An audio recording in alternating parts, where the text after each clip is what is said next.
I'm Dr. John Gartner. And I'm Dr. Harry Segal. And welcome to another session of Shrinking Trump. You know what time it is, John? Imagine in your life, John, that, it's name a time, 5 o'clock, 4 o'clock, and you look at your watch and you realize you've got your therapy session in 15 minutes. So what do? You grab a cab, you run down the street, you get in your car, and you stop in front of your therapist's office, and there's a kind of hush in front of the office because this is where you go to talk about your inmost thoughts. It's where you share things that you share with no one else, with your therapist. Well, this is your session, folks, our viewers. We are both clinical psychologists, John and I, and we are here to spend some time with you, to talk with you about our joint experience, our common experience in suffering from the ruler, from the autocratic ruler, malignant narcissist that is Donald Trump, who's having a tremendous impact on our culture, on our politics, on our freedom, on the ways in which we see one another. And although we have a media that resists talking about Trump from a psychopathological point of view, that is, from seeing his severe personality disorder, the early signs of dementia that are becoming more and more significant, John and I are here in this program, Shrinking Trump, to help you think about it, to share our views on it. And John, this is our 64th episode. I think it's funny you said that these are the secret innermost thoughts. So I want people to know we're not sharing this with anybody. It's complete confidentiality. Just you, me, and the 50,000 people that usually watch the show are exposed to this. You mentioned malignant narcissism. Well, I just want to let people know at the top of the program that we have an excellent guest, Dr. Richard Woods, written several books about malignant narcissism and some chapters about Trump and malignant narcissism. So that's something to look forward to at the end of the program. So there's a lot of stories to talk about today, but as we've been doing, we start with what we call the dementia update. Because that's the big story that we've been bringing to the fore that no one else is covering. However, there seems to be one newspaper in Ireland that seems to really like us and has been reporting almost weekly on the things that we've been saying about Trump's dementia. So they're kind of the exception that proves the rule. So part of what we're trying to do with this segment is cover the coverage of Trump. So here we're going to go and look at what the Irish Star had to say. Psychologists reveal major sign that, quote, demented Trump is, quote, aware that he's losing it. Psychologists Dr. Harry Segal and Dr. John Gartner have claimed that Donald Trump is repeatedly displaying a sign that he is aware that he is losing it, as they accuse him of also acting like a dictator. Dr. Harry Segal and Dr. John Gartner, it's interesting they put me first, John. I think you should be first. Claim that Trump's bragging about his cognitive test is a sign that he, quote, knows he is in some kind of cognitive decline. And for those people who are just listening, I want to point out that they showed a still from the show, that they took a photo of us on Shrinking Trump. And so, Harry, Shrinking Trump has visually now been in a newspaper. Yeah, first time. There we are. Earlier this month, the president lashed out at Representative Jasmine Crockett, calling for her to take a cognitive test as he bragged about his own results following an annual health exam in April. Congressman Jasmine Crockett is a low, very IQ individual, much in the mold of AOC, plus gang of three of country-destroying morons, only slightly dumber, Trump wrote on Truth Social. He continued ranting, each of these political hacks should be forced to take a cognitive exam, much like the one I recently took while getting my physical at our great Washington, D.C. military hospital. As the doctor said, quote, President Trump aced it, something that is rarely seen. These radical left lunatics would all fail this test in a spectacular show of stupidity and incompetence. He then, Trump writes in all caps, take the test. It comes, as Trump's niece says, quote, he's declining rapidly after diagnosis, as she claims he is losing it every day. In the latest episode of their Shrinking Trump podcast on the Really American Network, titled, Is Trump Becoming the Demented Dictator?, the pair highlights how the test Trump underwent is simple. Dr. Segal said he took a screen test. A screen means a very brief test you give people if you're entering a hospital or a nursing home. Anyone can ace it. It's really not that hard, he continued. And Trump keeps remembering it. And I wonder if it's because he's partly aware that he's losing it, and he keeps bringing it up to kind of reassure himself that he's really the genius that he thinks he is. Dr. Gartner weighed in, agreeing, as he explained, well, actually, it's a pattern with him. The more spectacularly guilty he is, the more vociferously and vigorously and repeatedly he denies it. But the point is that it's not a test you ace, right? If you pass it, it means you don't have gross dementia. It doesn't even mean you don't have early dementia. It's actually from a certain level of deterioration. So it's not an accomplishment to be able to draw a clock or pick out which animal's the lion or to repeat 3 numbers. That's really not a huge accomplishment. It's only a warning sign if you can't do it.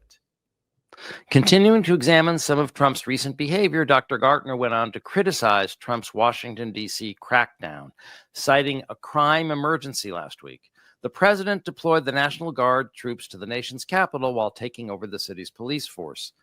Dr. Gartner accused Trump of creating a fake emergency and of creating fake emergencies and declaring them as an excuse for taking dictatorial power. He also slammed the Trump administration's plans to review the Smithsonian's exhibits to make sure they align with the president's vision ahead of America's 250th anniversary. Every dictator does this, Dr. Gartner said. Every dictator, every single one, every dictator rewrites history. And so it's very dangerous. It's very dangerous that they want to rewrite American history and the Smithsonian, he warned. So hats off to the Irish Star. I love them. I mean, I'm thinking that if I watch this show, I'll be watching a video of us reading a transcript of a video we did the week before. It's kind of like barbershop mirrors, going back in infinity. Right. Well, we're sort of like, we're kind of self-contained in that way. Well, I'm glad we could repeat those points from last week, and I'm really glad they were published in the Star. John and I have been very frustrated with how this story is not getting out. Yeah. And it's we'll be talking more about that, but it's really a problem. It is a problem. And so some of the more evidence that we've been talking about recently has been his psychomotor performance, that we're seeing a deterioration in his motor performance, which also goes with dementia, because with dementia, there's a deterioration of all faculties, all functions. The language and the verbal dysfunction is what we notice first, and also what we notice in terms of his public behavior. But now his motor performance is starting to get worse and worse. One of the things that one of the neuropsychologists that we were working with last year, that she pointed out that is almost a dead ringer telltale sign of frontotemporal dementia is something they call a wide-based gait, where you have a sort of one of your limbs, one of your legs, you kind of swing it in a semicircle. What we're going to show you is Trump going down the red carpet, and you're going to see that he weaves. This is in Alaska when he met with Putin. He's weaving all along the carpet.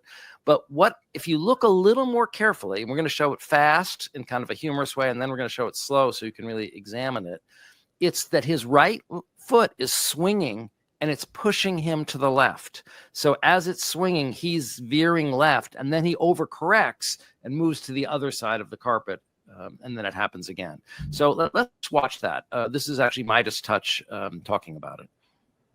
Now, you'll see here as well, Donald Trump was struggling to walk on the red carpet that he rolled out for Vladimir Putin. You see right here, Donald Trump zigzagging around. I've just sped it up a little bit so you can see the zigzagging. Trump unable to walk in a straight line here. I mean, if they pulled you over for a DUI and you walked that line, you would fail. I noticed it too. In fact, I even come up with a different clip that John and I talked about as we prepared for our show today. It's very odd, isn't it? It's because it doesn't look like someone who's drunk.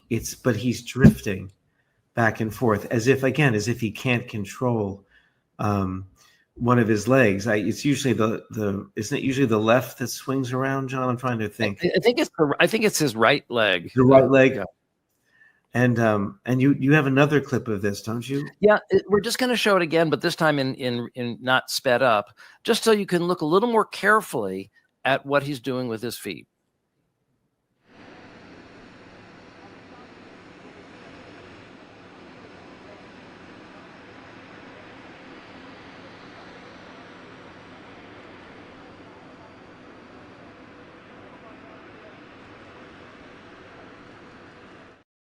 One step at a time, right? You can see it, his sort of the leg swings and it moves him sort of one step to the side. And it was step after step after step. And then he overcorrects. I just think it's important for people to see that. He had a couple of verbal slips this week. None of them were particularly egregious, but because we're following this story, we just wanted to show this to you. So he said that when he voted in Florida, he had to show his license plate. When you go to a voting booth and you do it the right way and you go to a state that runs it properly, you go in, they even ask me. They asked me for my license plate, for identity. I said, I don't know if I have it. They said, sir, you have to have it. I was very impressed, actually. Yeah, I always take off my license plate before I go in to vote. So that you can have hold to. The license plate. He won't let you vote if you don't take off your license plate off your car. It's odd, it's a small thing, but it's not a normal slip. You know what I mean? It just keeps happening. Here's another kind of maybe called soft sign of dementia. It's where he starts getting, and this is what happens sometimes with people with dementia, they get sort of lost on one aspect of a topic and elaborate on that kind of slightly irrelevant detail. He's talking about how they need to replace some of the grass in some of the public parks. We're going to be redoing the parks, redoing the grass. You know, grass is a lifetime like people have a lifetime. And the lifetime of this grass has long been gone when you look at the parks where the grass is old, tired, exhausted. We're going to redo the grass with the finest grasses. I know a lot about grass because I own a lot of golf courses. And if you don't have good grass, you're not in business. Right, so just meandering on this topic. Yeah, but he's talking about the grass being old and worn out and depleted. And I wonder if he's talking about himself at that moment. Without realizing that. Yeah, that's a good psychological hypothesis. When he says, I know grass, it sort of reminds me of when Justin Hoffman goes, I'm an excellent driver. In Rain Man. Right. So lastly, the last thing is, one of the things that he does is he gets people's names wrong. And I'm a little sympathetic to this because I get people's names wrong too, but he really blanks out. So when he met Tim Cook from Apple, he called him Tim Apple. Well, apparently he had, this is actually a comedian, Michelle Wolf, talking about what happened when he couldn't remember the name of the prime minister of Japan. Trump had a meeting with the Japanese prime minister where he forgot the Japanese prime minister's name and called him Mr. Japan.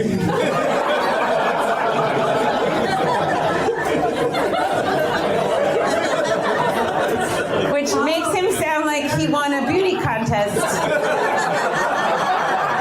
for Japan.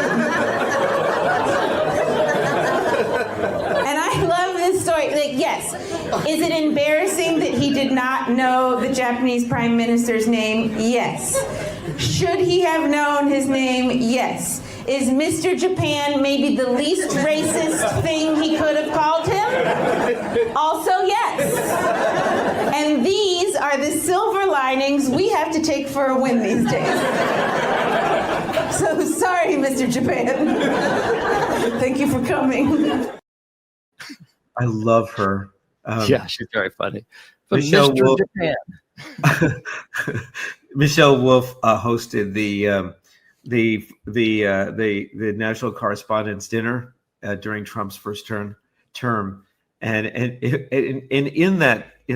her jokes, she said that that Ivanka Trump was as useful to women as an empty box of tampons. It's so great. No, she's extraordinary. And look, it's the comedians are joking now. They're getting it. I mean, I know Colbert has been doing this for a while, but this is really becoming something that I'm hoping the culture, the population will start to catch. Yes, right. You know, we had a piece of tape that we wanted to show, but we can't show anything from Comedy Central or we get copyright violated. But it was one of the comedians on Comedy Central. It was Charlemagne the God. Oh, okay. That's Charlemagne the God, yeah. So he I'll paraphrase, but he said, you know, it's unethical for doctors to diagnose dementia in someone that they haven't actually examined. He goes, but fortunately, I'm not a doctor. And he goes through all the symptoms. But so we're just describing it to you verbally because we can't show it to you. We can't. Well, all right. I think the big news, obviously, of this week, well, it's often hard to say what the big news is because we actually have a lot of big stories from this week. But one of the biggest is Trump's bizarre swings around the Ukraine war. Harry, do you want to? Yeah, I put together some clips for all of you to take a look at because I think the Trump-Putin relationship is highly charged for Trump. Clearly, there's some people who believe that, as John does, and I think it's very likely, that Putin has compromise, has dirt on Trump and manipulates him. But there's also a way in which Trump has really seemed to idealize or idolize Putin. Both. Both for a long time. Bragging that Putin is nice to him and thinks he's smart.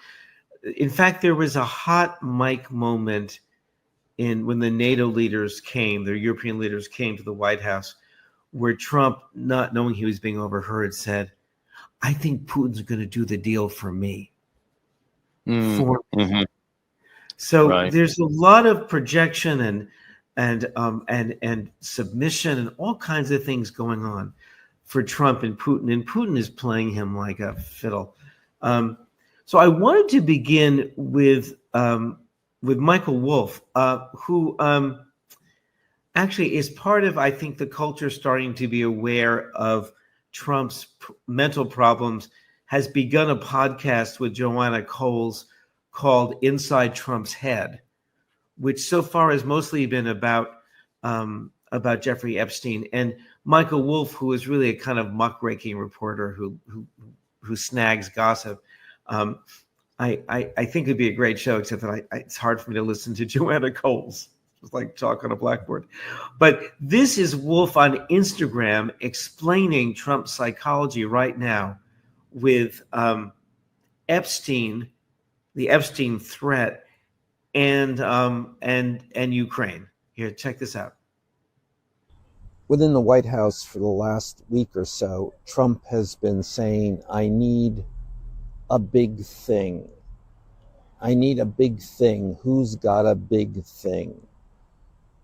Now, everyone in the White House recognizes that this is code for something that will get them beyond Epstein. A distraction, the next chapter, get rid of Epstein. And a lot of people have had suggestions. Well, let's go after Mondani in New York. Let's make him the villain. Or let's send troops into another city. As you'll recall, they sent troops into LA. And in fact, they are now sending troops into Washington, D.C. But for Trump, it has been, we have to do Ukraine. We have to do Ukraine because that's the thing that will most please the MAGA people, the people who are most upset about the Epstein story. So what that is going to be, and on Friday, Trump meets with Putin in Alaska. What this is going to be is that Trump is going to sacrifice Ukraine because he doesn't want people to talk about his long friendship with Jeffrey Epstein. Very compelling, given that he recorded that last Wednesday. Mm-hmm. And he seems to have sources within the White House who will speak with him. Mm-hmm. And I thought that was really Trump. I need a big thing. Yeah, that was interesting. The impoverished language again, right? Well, the impoverished language, and also when you're talking about the big things, there's all of these are outrages, right? We're going to go after Mondami. We're going to invade another city. I mean, and it's sort of like Wag the Dog, that movie where, he declares war on Albania to distract from a sex scandal. Only instead of declaring war on Albania, he's just going to declare war on Washington, D.C. Mm-hmm. In other words, to do something, it's interesting to see that they know they're going to do something horrific, right? But the point is, that's the point. It's so bad that it'll distract people from the other bad thing. Well, and as we'll talk about with our guest, the Epstein story is the one that Trump can't get away from. It's the tar baby. He can't get it unstuck. Mm-hmm. Everything he's tried hasn't worked, and it hasn't gone away. But I also think that Trump's relationship with Putin reflects Trump's psychopathology. That is, he worships Putin. He's afraid of Putin. Putin controls him. He's come out and said, if you remember famously, that he trusted Putin more than his own intelligence in the first term. Sure. But we watch Trump get more and more angry at Putin because Putin has been playing him. Putin has been saying, yeah, I'll do a ceasefire with you eventually. And then he hasn't come through. So Trump has been getting angrier and angrier. And I want to show you just a clip of Trump calling Putin on, on his phoniness here. Right. A lot of people are dying, and it should end. And I don't know, we get a lot of bullshit thrown at us by Putin. For you want to know the truth, he's very nice all the time, but it turns out to be meaningless. Harry, you're right. It is a more complex relationship than I had first portrayed. I mean, in my mind, it's always been a very simple relationship, right? They're in cahoots. You can define it in one word: cahoots. Yes. Yes. Simpler than that. But I think in some ways it's sort of like the Hitler-Stalin relationship, in the sense that these dictators have common ground and common aims, and they can help each other transactionally.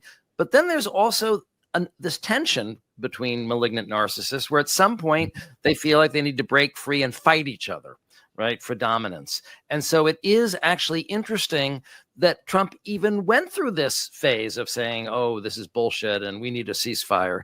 However, not to be a spoiler alert, which we're not, because by the time people hear this show, they know this already. He's reverted back to type, right?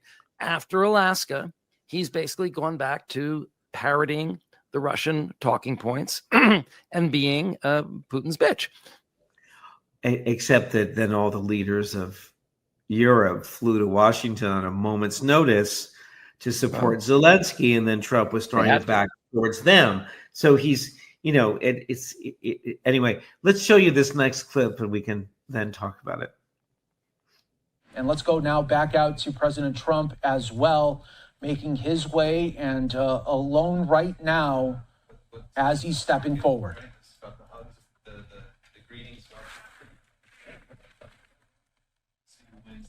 Ultimately, they will come down near this side and meet at the center of the tarmac right now. And President Putin coming closer as well. And here we go. President Trump now waiting for the Russian president to come. We will see what the body language is in just moments, Andrew.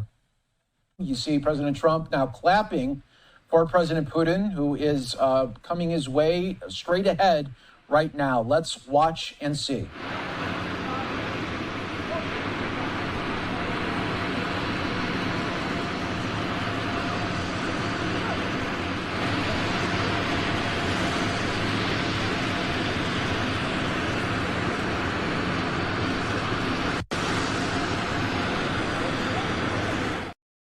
They're Isn't just that adorable. nice? I What know a they're just couple. adorable. Two So sweet. sociopaths meeting up and shaking hands with warmth, Yeah, kindness. yeah. The media went crazy. I mean, the social media went crazy over this. There were so many things wrong with the moment that you just showed. First of all, the social media went crazy about soldiers on their knees pushing the red carpet for Putin. Also, we rarely do roll out red carpets, just so people understand what the precedent is. It's not that it's never done, but it's rarely done. It certainly would not normally be done for a foreign adversary that we're negotiating with. He also had the military do a flyover. They're walking down the red carpet holding hands. Like, I feel like I should hear shiny, happy people, in the background while they're holding hands walking down the red carpet. No, it's awful. And as many commentators said, that by coming to America, Putin already won points. He got to be considered legitimate, like a legitimate world leader, instead of the thug and murderer that he is. Right. Completely the pariah. I mean, he couldn't land in Europe. He'd be arrested. He'd be arrested because he's been indicted by the World Court. It's just, we don't go along with that. So he can come here. We can't do all that.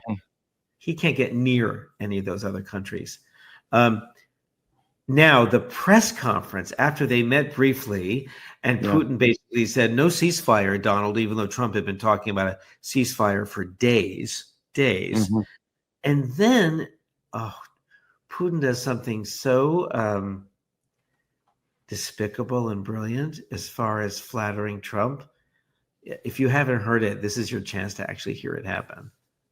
I expect that today's agreements will be the starting point, not only for the solution of the Ukrainian issue, but also will help us bring back business-like and pragmatic relations between Russia and the U.S.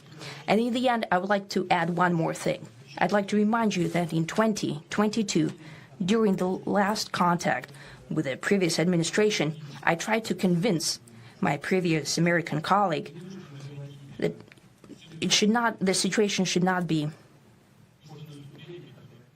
brought to the point of no return when it would come to hostilities. And I said it quite directly back then, that it's a big mistake. Today, when President Trump saying that if he was the president back then, there will be no war.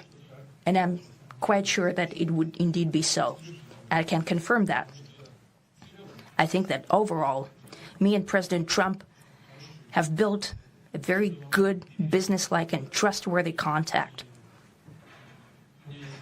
And I have every reason to believe that moving down this path, we can come, and the sooner the better, to the end of the conflict in Ukraine. Thank you. Thank you. Well, thank you very much, Mr. President. That was very profound. Marco and Steve and some of the great people from the Trump administration who've come here, Scott and John Radcliffe. Thank you very much. But we have some of our really great leaders. They've been doing a phenomenal job. We also have some tremendous Russian business representatives here. And I think, everybody wants to deal with us. We've become the hottest country anywhere in the world in a very short period of time. And of course, he has to start talking about how great he is and his leaders and all that. But did you hear Putin say that he tried not to start the hostilities, but Biden wasn't a good president to deal with. But if Trump had been here, the war wouldn't have started. As if he didn't invade Ukraine, Right, unilaterally in a disgusting power grab. I mean, it's nonsense. Even the words he said didn't quite make any sense. It was vague. And there's Trump saying, "Well, it's very profound." Well, yeah.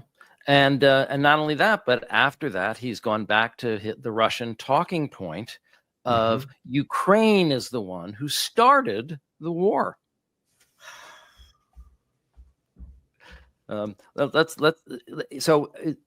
Before the meeting, he was saying ceasefire, ceasefire, ceasefire. After the meeting, he's saying we don't really need a ceasefire. And after the meeting, he's reverting to the idea that that the war was started by Ukraine. Let's hear this Fox interview. and he changed his tune on a major sticking point that echoes Russia. And I think we'll probably end up at some point getting a ceasefire in the not too distant future. I want it to end immediately. I want a ceasefire now. Pretty soon have a full ceasefire. He has made it clear to both sides that he wants to see a peaceful resolution and a ceasefire as soon as possible. I'd like to see a ceasefire. I want to see a ceasefire. I don't think you need a ceasefire. You know, if you look at the 6 deals that I settled this year, they were all at war. I didn't do any ceasefires. But we can work a deal where we're working on a peace deal while they're fighting. They have to fight. So now he doesn't need a ceasefire. Let's also see what he said on Fox News about who started the war or who's responsible for the war. Mr. President, did y'all discuss any land swaps yesterday? Because we've talked a lot about the Donbass region. And what was the feeling in the room? What did the other leaders say about this? Well, they understand. Look, everybody can play cute and this and that, but, you know, Ukraine's going to get their life back. They're going to stop having people killed all over the place, and they're going to get a lot of land. But this was a war, and Russia is a powerful military nation, you know, whether people like it or not. It's a powerful nation. It's a much bigger nation. It's not a war that should have been started. You don't do that. You don't take on a nation that's 10 times your size. And you know, military experts look, if it wasn't for the greatest military equipment, we make the greatest military equipment in the world, and we gave them, you know, whatever. They took probably a lot of money too, but they had tremendous, you know, they had the Patriot missile, which is the best in the world. All the equipment, we make the best equipment in the world by far. Everyone else is like nothing. So we gave them a lot of equipment. Now, with that said, the Ukrainian soldiers were brave as hell because they're fighting a force that's much, much bigger and, in theory, much more powerful.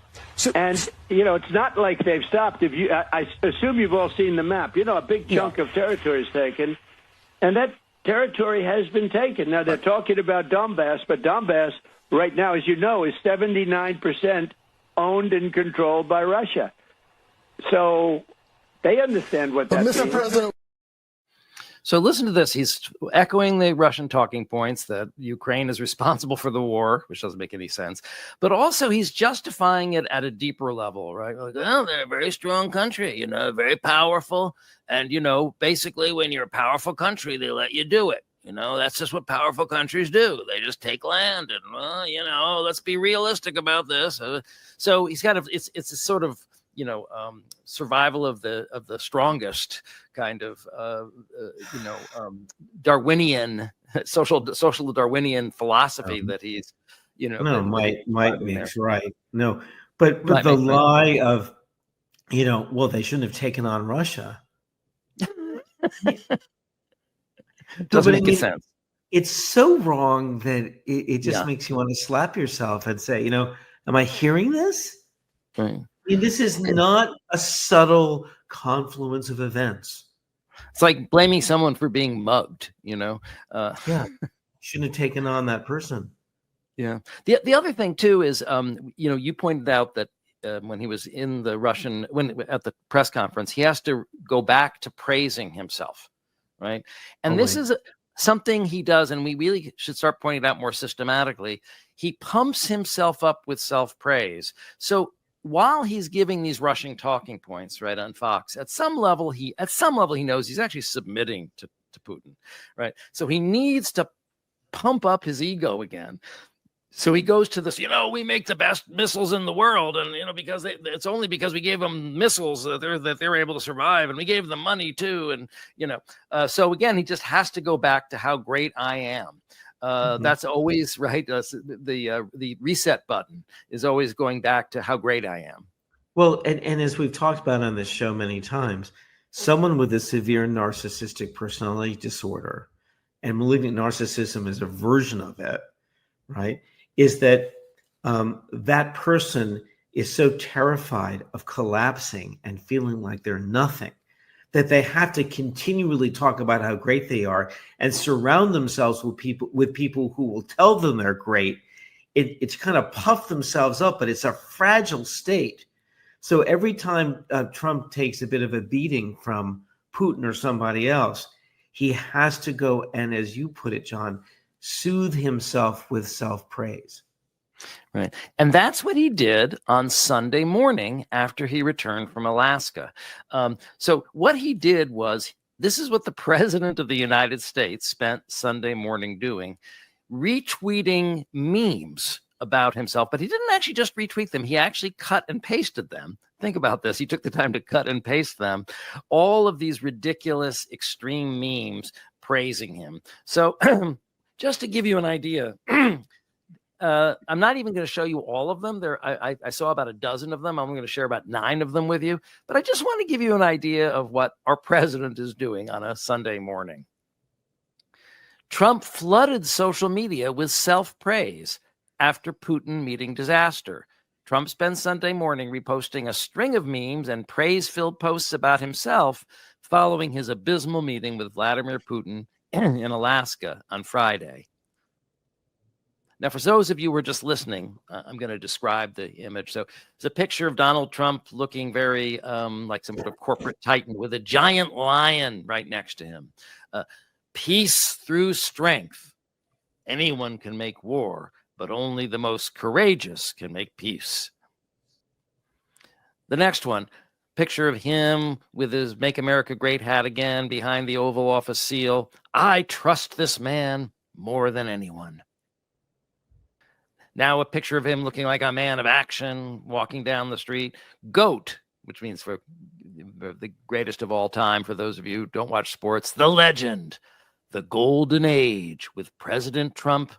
America is thriving and winning like never before. Another one of the picture of Trump with a sunset behind him.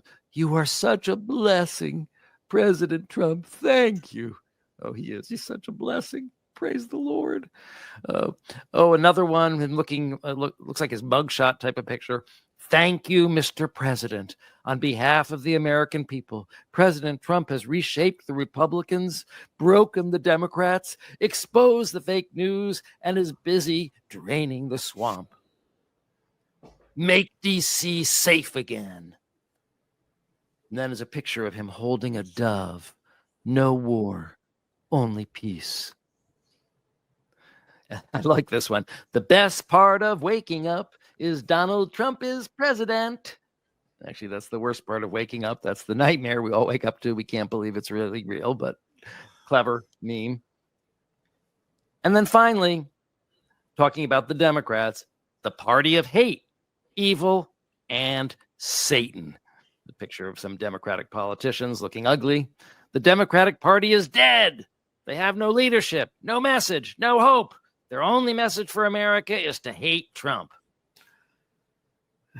And these are all the stuff that he put together and then posted. He retweeted them. Yeah, and posted them. But I mean, that's what he spent his Sunday morning doing because he needed to inflate himself, right? He did.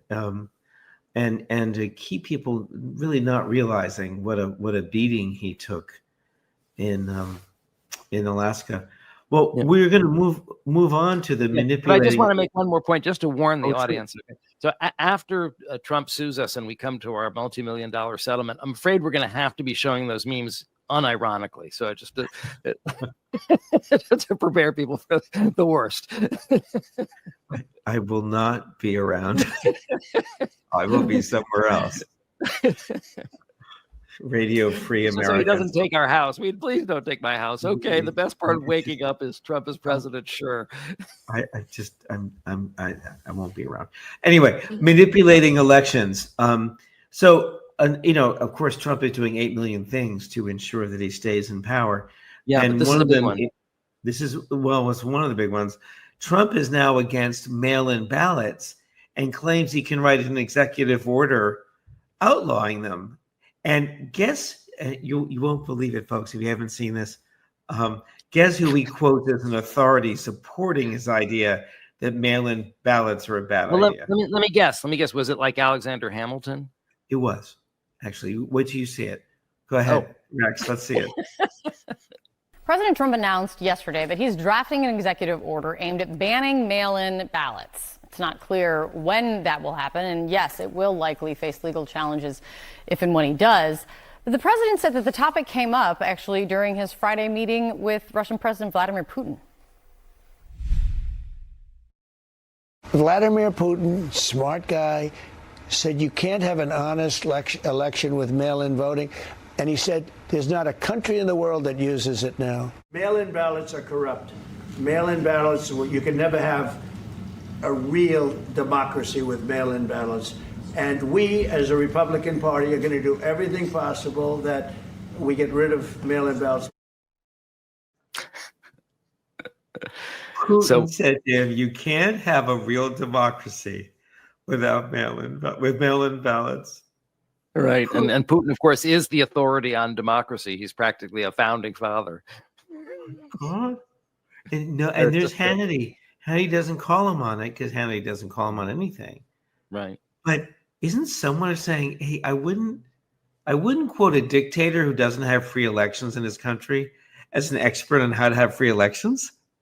But it's really like this looking glass we've gone through, and we keep pointing out how reality is upside down, and it's almost like we're getting used to it. But the battery's up and the Bowery's down. I mean, everything is upside down.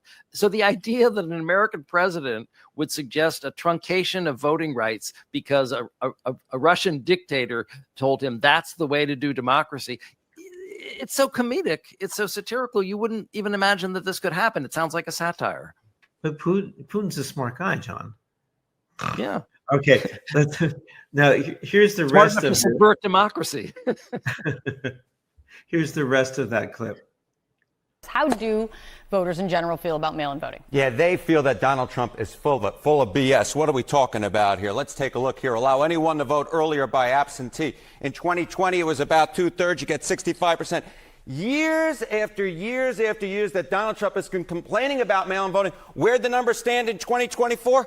Basically the same. 60% of voters say that anyone should be allowed to vote either early or by absentee without needing an excuse. And that actually includes, get this, even 37% of Republicans. You have a substantial portion of Republicans who believe that voters should be back allowed to vote either early or absentee without an excuse. So the bottom line is the American people aren't with Donald Trump. They think he's full of it. Well, and this gets back to the 2020 election is where the basis of this comes from. And because in the president's false view that it was that this it's led so to crazy him, it's tough to that, get no out. that this led to him losing the election, that he actually did win the election. So he says, still, regardless, I digress. How do voters feel about the 2020 election now? Yeah, exactly right. This is all based upon the Fugazi idea that Biden didn't legitimately win the election. But again, voters think that Donald Trump is full of it. Biden's 2020 election was legit. Look at this. In December of 2020, look at that. It was 60%. In December of 2024, again, after Donald Trump has been arguing year after year after year that somehow that the election wasn't legit, which of course everybody who knows what they're talking about disagrees with them on because the election was legit. The voters are with the side of truth in this situation. 63% of them believe that Biden's win was legit. Harry Anton, my favorite. Yeah, no, he's very good.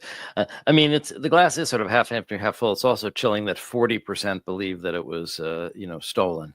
But 37%. Okay. But one of the reasons I wanted to highlight this is even though he doesn't have the power to do this, of course, he'll try to do it. He does many things that he doesn't have the power to do. But there's also other ways that he could be influencing state legislatures, state election officials in red states to implement his will. This is a huge, we've been saying there's going to be an attack on the election, right? They're going to try to find some way to rig this election. And in fact, they're trying multiple ways. One of the ways that we discussed over the last couple of weeks is the redistricting fight, right? It's like, Trump just asking for 11,800. Give me a break. Just give me 5 more legislative seats. So he's just stealing 5 legislative seats, right? But California's fighting back and producing 5 more on their map. But they're looking for some way to cheat. This would be an immensely effective way to cheat. There's no question about it. More Democrats vote by mail than Republicans. More Republicans vote in person than Democrats. So if you wanted to prevent Democrats from having a chance to be elected in a free and fair election, this would be a move that you would make. And I want to show Mark Elias, who's someone who's been very involved in maintaining election integrity in a lot of different lawsuits over the years. He's railing on this show about how the Washington Post reported this executive order to stop mail-in voting. It's a lot more serious than the headline suggests. The goddamn Washington Post, and I'm sorry for swearing. I'm sorry for taking the Lord's name in vain, but their headline after Donald Trump's executive order is, and I quote, Trump previews executive order on voting. I'm sorry, what? You think what Brian and I are talking about here is Trump previewing an executive order on voting? It's as if, like, they are reporting on, Barack Obama or Joe Biden, announcing, Bald Eagle Month, right? I mean, This is not an executive order on voting, and he's not previewing it. He is saying he is going to lead a movement among Republican states to do away with a method of voting that people rely on. He's going to issue an executive order that he does not have the power to do. He's going to expect states to act as his agent in the counting and tabulation of voting. And this is what the legacy media, what the Washington Post, what Jeff Bezos's house organ for Donald Trump reports as previewing executive order on voting. I mean, Brian, our democracy is not going to survive if we do not have more responsibility by the institutions of civil society, the nonprofit world, the legacy media, the law firms, than we are currently seeing. We're going to need a modicum of courage. That's why I started Democracy Docket in 2020. It's why you and I have been doing these videos now for years. And I wish I could say it is getting better.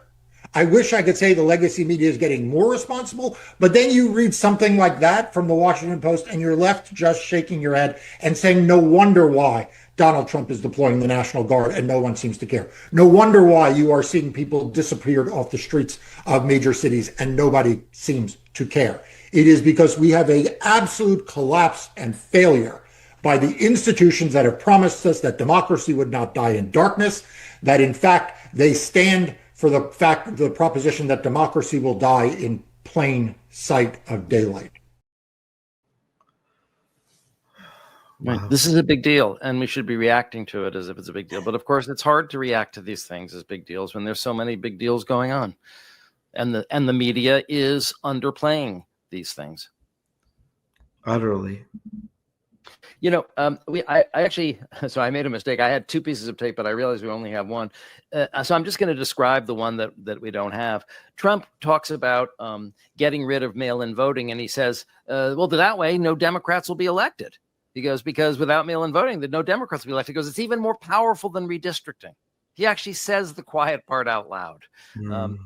So sorry, I misedited the thing. I would have shown you that tape, but let's move on. He also goes on to joke about canceling elections. You say during the war, you can't have elections. So let me just say 3.5 years from now. So you mean if we happen to be in a war with somebody, no more elections. Oh, that's good. I wonder what the fake. You like this idea? Yeah. No. Speaking of. So he's joking, but he's not joking. He's also needling Zelensky, who hasn't had elections since the war started. Right. So he's also delegitimizing Zelensky at the same time. It's kind of a twofer, John. Right. Yeah, I agree. It is a twofer. He's no, it's very dangerous. What I will say though is the only way that Trump can be pushed back in an election, if elections are allowed to be held in any kind of real way, is if the fervor against him is really high. And I'll tell you, if people really believe the democracy is at stake, they'll come in person to vote. And that's the danger. When you try to pull moves like this, often you get a pushback. You get a reaction you're not looking for. So I'm hoping that whatever happens, the only way to get this country back is if there are elections that are meaningful and if the people against Trump will really come out. Yeah. And we're about to look at some polling. Trump's polling is terrible. he hit in Reuters 38% approval rating. Now he hasn't dropped below 40 in a long time. If you're underwater on 40 in a normal off-year election, you cannot hold Congress. It's never been done. Those numbers, it's impossible. 37. Well, it's actually amazing statistically how often the president's party loses seats in off-year elections. It's really quite shockingly predictable, even under normal circumstances. It's really been going on really since the early 90s, right? When Clinton had that horrific loss in 94. That was, and Newt Gingrich swept in. I mean, ever since then, we've been seeing this. And look, Trump manipulates. He's criminal. He's dishonest. But this is an off-year election that involves 50 states. It's not a national election. So I still think it's our last chance. But let's listen to this long clip of John Heilman talking with Nicole Wallace. Heilman is someone I admire greatly. I just think he's one of the, I rarely hear him on television without learning something, which is sort of my standard of really good pundits. And he's been this way for years. So here he is sizing up the numbers and really explaining that Trump has been losing support actually for 2 to 3 months now. Reuters has Hispanic voter support showing, let me just read it. The latest poll showed Hispanics, a group that swung toward Trump in last year's election, have soured on the president. Some 32% approve of his performance in the White House, matching their lowest level of approval for Trump this year. And then the much ballyhooed manosphere. Here's Joe Rogan on how he feels about how immigration's going. It was a visceral reaction that a lot of people had to the idea of people just showing up and pulling people out of schools and pulling people out of Home Depot and pulling people that were just hardworking people that maybe snuck over here because they didn't have a legal way to get over here. But since they've been here, they've been good people and they're a part of communities. And that's what freaks people out, because when people thought about ICE, they thought, great, we're going to get rid of the gang members. They didn't think, great, you're going to get rid of a landscaper. Your thoughts? Well, you're putting your finger on the most important thing, Nicole. I mean, and I'm just going to try to like connect a few of these dots. Tim just said that Trump is not in free fall. He's not in free fall. He's been underwater in terms of his net approval rating, approval, disapproval, since the middle of June. Okay. And it's been pretty constant. It bumps up and down a little bit, but he's been net negative underwater for 2 solid months. On all of the issues that he was strong on inflation and the economy, he was strong on coming into office.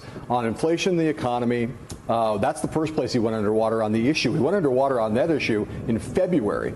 He went underwater on trade. He went underwater on trade in March. The only big issue that he didn't go underwater on for a long while was immigration. And in the middle of June, he went underwater on immigration. His immigration numbers did tank, in fact, in June. That number tanking is part of why that's the moment when he overall went underwater, because immigration was the strongest issue he had. And to point to the thing that you just mentioned, one of the groups that he suddenly has where the bottom has fallen out. The bottom has fallen out for him with a lot of Hispanic voters who were crucial to his victory in 2024. And a lot of Hispanic voters had the same attitude as Joe Rogan right there, which was they were, to the surprise of some on the left, they wanted to see the border closed.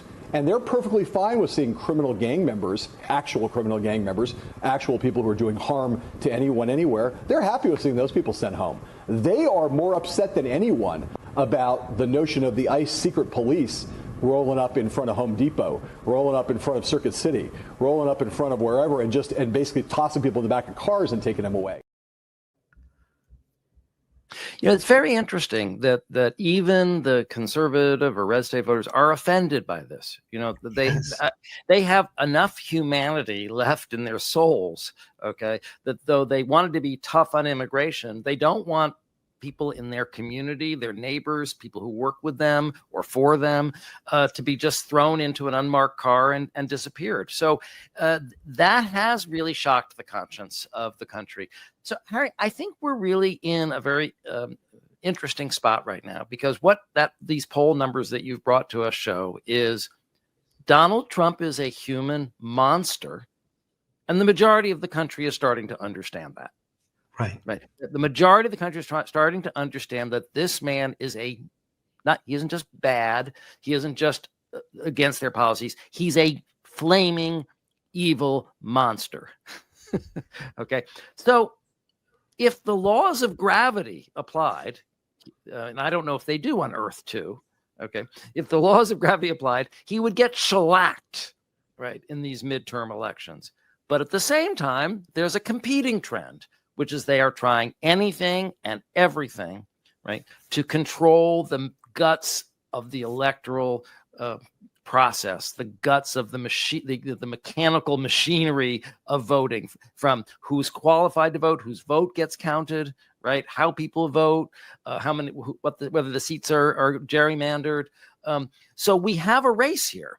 Okay, there is a race going on that his popularity is plummeting as his grasp on power is increasing. And we don't know how those two vectors are going to turn out. And the third vector is he's also declining cognitively. Absolutely. You've got three of these things going on at once. And, you know, what I really like about what Joe Rogan said, is that, you know, when we had that wonderful commentator on from the New York Times who was in Russia and said how easy it was to get used to Putin's grabbing power. And I pointed out on that show, and I want to repeat it here, the Russians have had secret police since the days of the Tsar. Like, it's part of their political, cultural experience historically for 200 years. It's not true for us. Yeah. When Trump began separating babies from their parents in his first term, he really lost. That was the beginning of his losing the 2020 election. Began with that. The next was when he had no empathy for people dying of COVID. And then he lost. This vicious, authoritarian secret police that he's got going, Americans aren't used to it and they don't like it. And the Democrats really should be screaming about this more. I mean, a secret police that apprehend people without cause and without accountability, and this is something that they should be screaming about, and they should be labeling this as Trump's secret police, Trump's secret police, Trump's secret police, over and over again. It baffles me that they're kind of responding with a sort of half measures. They're denouncing it, but we need to label it, right? In these things, you need to market these ideas, and one of the ways you market them is you get something that's extreme, something that hits a chord, something that sticks, and you hammer it over and over and over again. Right. And why aren't they running ads? The Democratic Party, why aren't people, rich Democrats, running ads that just show masked ICE, police breaking car windows and dragging people into vans? Do you realize the deportations are up? The ICE arrests are going up. It was in the Times today. It's getting much worse. It's not getting better. They're not dropping back. They're doubling down. And so, no, really, we're at a crossroads. Yeah. But I really like the Joe Rogan response. He's absolutely right. Right. Yeah. And I'm sorry. Go ahead, John. No, I mean, that's part of what elected him, the manosphere, right? These sort of swing male voters who could have gone sort of either way. They liked his get tough, kind of demeanor, but they didn't sign up for this. And he's losing them. And he's lost Hispanics. They should never have voted for him in the I first don't know place. how he ever got them in the first place. I mean, I don't know, Harry. He said so many racist things about Hispanics. I was like, could you imagine if someone just every day got up and said anti-Semitic things and 50% of the Jews voted for him? I mean, that'd be crazy. But I think they, again, like everyone else, they identified with his strength. Yeah. He said he was going to take care of all the thousands and millions of gang members that are flooding and destroying America, which Right. isn't true, never was true. Right. And all they're doing is arresting people who have no criminal records. I mean, they're not dangerous. Right. It's all made up, and it's all ginned up for his for him to leverage power. Yeah. And we just have to keep watching.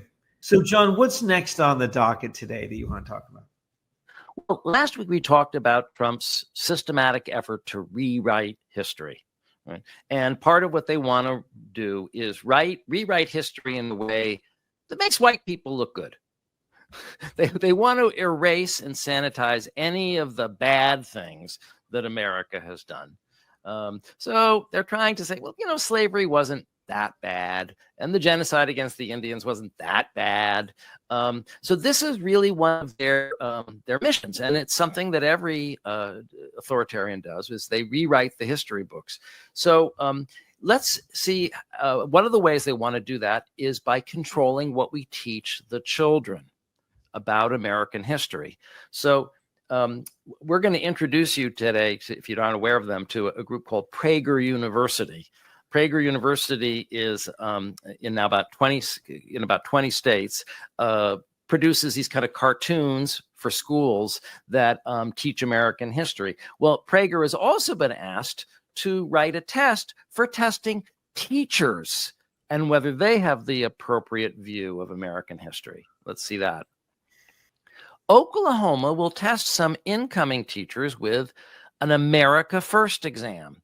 Candidates from California and New York must pass a 20-question test to qualify to teach in Oklahoma, State Superintendent Ryan Walters said. Teachers from New York and California who apply to teach in Oklahoma will now have to answer questions meant to screen out woke indoctrinators, quote, with left-wing views, the latest attempt by Oklahoma officials to push the state's education system rightward. The test's 50 questions will cover topics about U.S. government, religion, and gender, according to examples shared by the Office of Superintendent of Public Instruction, Ryan Walters. Teachers' unions have criticized the move as a political stunt that will discourage applicants as Oklahoma faces a teacher shortage. Walters announced the plans to administer the test at a state education board meeting in July, in which he said California and New York, the nation's two largest blue states, have teaching standards considered, quote, antithetical to Oklahoma's. Prager University, a nonprofit that produces educational materials emphasizing patriotic and conservative views, developed the exam. So now you have to pass an ideology test, right? Like that'll be hard to pass. If you want to go to Oklahoma and you're from New York State and California and you want to pass that exam, I'm sure you can figure out what the right answers are. Sure, but then what we're doing is we're setting an ideology test. Yeah, but once you get the job, then you're going to have to teach that way. Well, keep the job. Listen, it's horrible. All I'm saying is it's also dumb. Well, it's not. It's just dumb. It's just it is dumb, and also it isn't, because it's insidious. They're trying to subtly rewrite American history. And I wanted to show all of you an example of one of the cartoons of Prager University. This is where some young people, Lilo and Stitch, I think are I don't know the names of the characters. It's Lila and something. I don't know. There's two children who travel back in time. That's sort of part of the premise of and so that's how they learn about American history. So here they've traveled back in time to talk to Christopher Columbus about slavery. Slavery is as old as time and has taken place in every corner of the world, even amongst the people I just left. Being taken as a slave is better than being killed, no? I don't see the problem. Well, in our time, we view slavery as being evil and terrible. Ah, magnifico, that's wonderful. I am glad humanity has reached such a time. But you said you're from 500 years in the future? How can you come here to the 15th century and judge me by your standards from the 21st century? For those in the future to look back and do this is, well, estúpido. Are you calling me dumb? Certainly not. I can tell you're a very smart young lady. But the idea of throwing away the past because of your present values is... Listen, I love and am thankful for the ancient Greeks, but they did lots of things that here in 1493 I do not agree with. They permitted lifestyles and worshiped gods that, as a Christian, I think is very bad. But that doesn't mean I shouldn't respect and honor all the incredible and amazing things they did. So, good and bad is based on the time you live in? That is a great question. I told you I knew you were smart. Some things are clearly bad, no matter when they happen. But for other things, before you judge, you must ask yourself, what did the culture and society of the time treat as no big deal? Not everyone can time travel as you do and see how normal becomes very not normal. No, that explains it, doesn't it? I mean, look, Harry, it's the woke left will be the first to tell you you shouldn't judge other cultures, right? That's cultural imperialism. So how can we judge the culture of slavery? You see, they're using a left-wing argument to justify right-wing oppression, and they're doing it very deftly, I think. Well, I want to remind Mr. Columbus that the last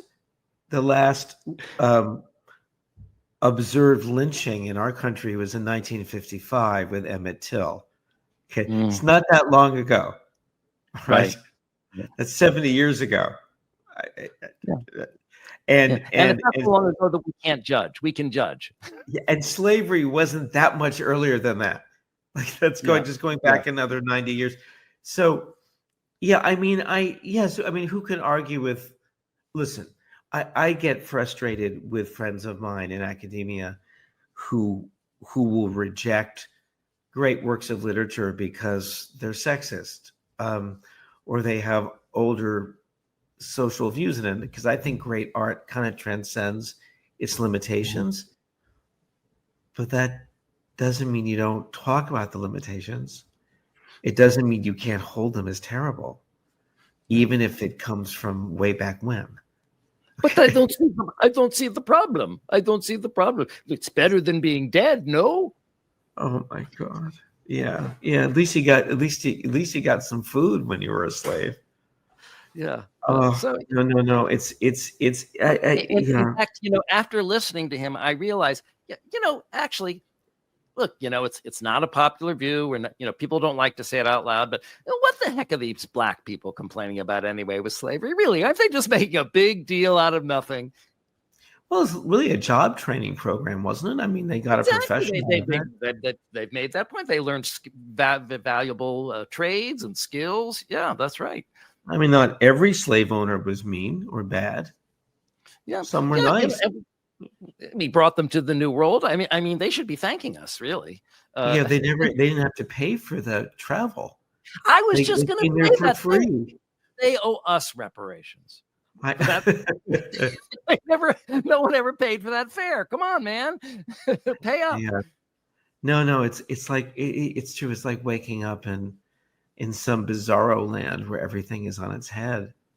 I mean, look, when I was a boy growing up in Washington, D.C. for a few years, I lived in D.C. And I remember, reading these little books of history that we learned about the discovery of the New World. And all those books enumerated how many thousands and millions of people the Spaniards murdered. Mm-hmm. Like just wiped out the Incas and wiped out the Aztecs. I mean, I wasn't protected from that when I was a kid. I'm glad I learned about that. I hated those Spanish conquistadors. But Harry, that could make some people uncomfortable about their race. And that's racism. If you make someone uncomfortable about their race, that's racism. That's wrong. There you go. I'm sorry. You should be. I should be. And just to point out how systematic this is, okay, this isn't just, a Prager University cartoon. Look at what Trump is trying to do with the Smithsonian. Trump says the Smithsonian focuses too much on, quote, how bad slavery was. Sorry, I can't read this without laughing. I'm sorry. Sorry. Look, be careful. You could look at the downside or you could look at the upside. It's really a state of mind.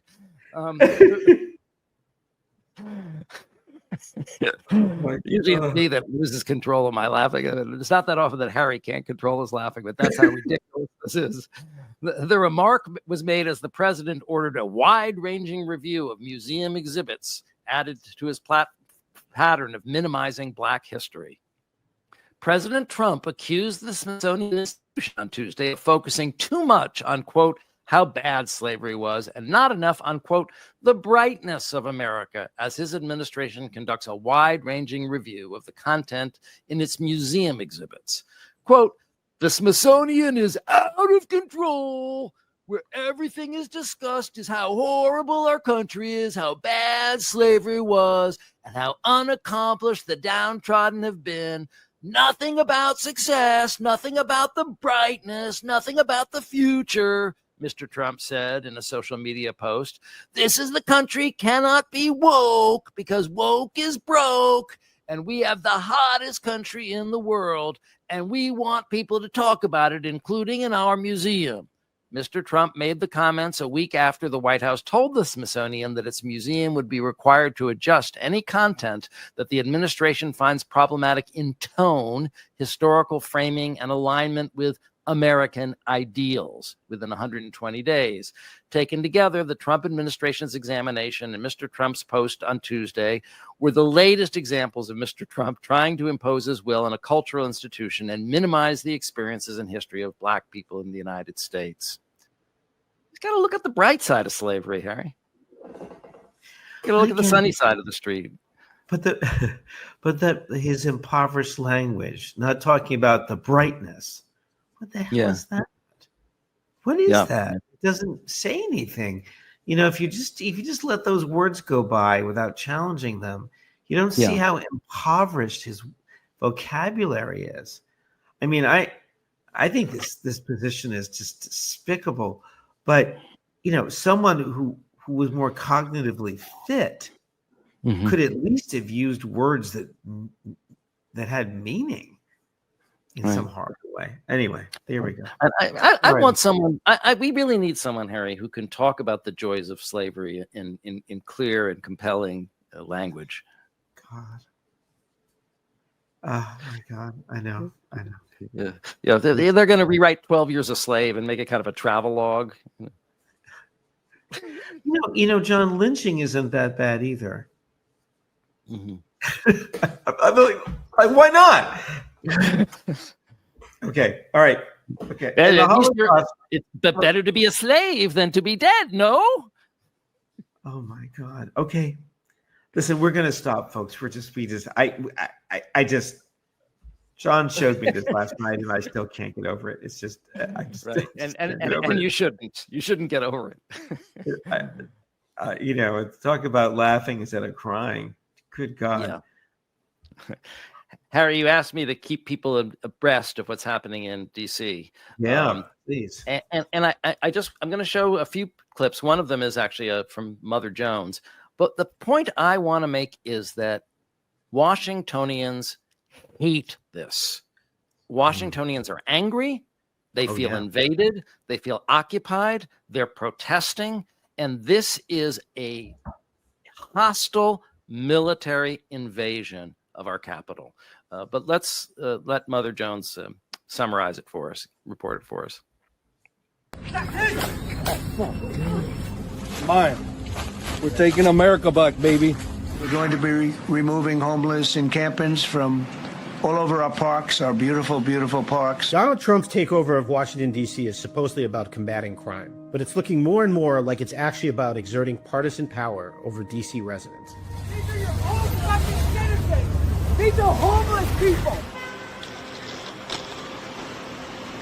It's only been a week since Donald Trump deployed National Guard troops to Washington, D.C., took over the local police force, and directed federal agents out onto the streets to patrol them. And we've already seen that the real goal of the occupation is different. Crime, which is a real but declining problem in Washington, it's just Trump's excuse. This is suppression for public consumption. The authoritarian president is overriding democracy in D.C. to impose his version of order on staunchly opposed D.C. citizens. It's Liberation Day in D.C., and we're going to take our capital back. We're taking it back. And if you look up close, it's also disturbingly partisan, a MAGA occupation of a left-leaning city. National Guard troops are being sent to D.C. exclusively by Republican governors, and federal agents confronting angry citizens are making it clear they're not here to help, but to dominate. Mine. We're taking America back, baby. Liberals already ruined it. On Friday, masked federal agents showed up at a park in northwest Washington, in Mount Pleasant, where they ripped down an anti-ICE banner. The video, strikingly, was shared by ICE's X account, and they claim the agency is removing criminals from American cities. But the only possible illegality you see in that clip is agents stealing a banner because they don't like what it says. Then on Saturday, a group of federal agents tased and punched a delivery driver in front of a crowd of onlookers near Logan Circle in Washington. Asked to identify themselves, or just name their agency, the agents not only refused, but gave onlookers a piece of their minds. Who are you guys? Yo, can we see some badge? Who are you guys? You guys are cops? Shut the fuck up. Are you? Who are you? Yo, why you gotta wear the mask, man? Take your mask off and show me some badge, huh? Yo, let's see some badge work. Boys, let's see some badge work. Do I have to answer you? The conduct of these agents is pretty obviously unprofessional, but it's also telling. Like for the president they serve, for these agents, the wishes of D.C. residents don't count. District residents have voted to have a police force that doesn't violently detain immigrants, and they have a right to hang any anti-ICE banner that they want. But Trump and his agents want to change that. And this is a preview for what they plan for other American cities, as we saw in L.A. recently. As that masked agent said when he grabbed that banner, they're taking America back. I think it's a pretty good synopsis. These are the brown shirts, right? That's what Hitler's brown shirts would do, that they would bust up the rallies of the opposition and beat people up. You know, they're brown shirts, but brown shirts weren't secret police. These are secret police.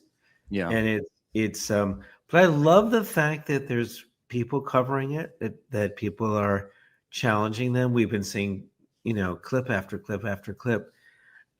Democracy is not going down without a fight, John. It just isn't. It just isn't. It's not like Russia. Yeah. Well, it's a good point. And here is another clip showing them how massive the protests are in D.C. right now.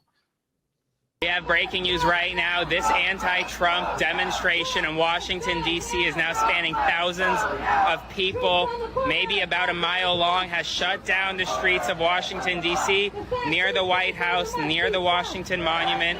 This is significant. This is one of the largest demonstrations against Donald Trump's takeover of Washington, D.C., of the Metropolitan Police Department. It is a completely safe demonstration, and we are here on the ground.